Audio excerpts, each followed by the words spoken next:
عثمان ڈار کے بیان نے ایک جانب سیاسی ہلچل مچا دی ہے تو دوسری جانب پی ٹی آئی اور چیئرمین پی ٹی آئی کی قانونی ٹیم نے بیان کو جبر کا نتیجہ قرار دے دیا۔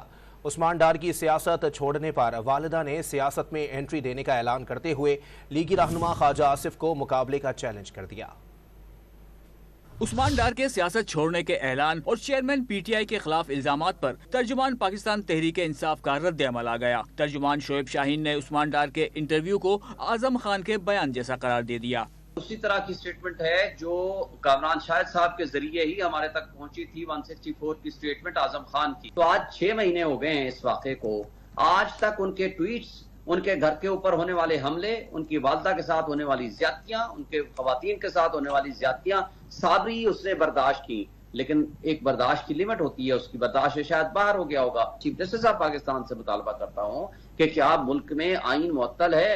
کیا بنیادی انسانی حقوق معطل ہو چکے ہیں؟ چیئرمین پی ٹی آئی کی لیگل ٹیم کے رکن لطیف کھوسا نے عثمان ڈار کے بیان کو جبر کا نتیجہ قرار دیا۔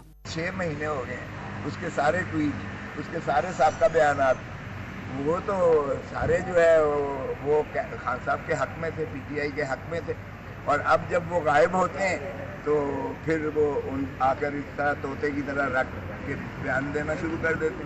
اعظم خان کے ساتھ یہی ہوا۔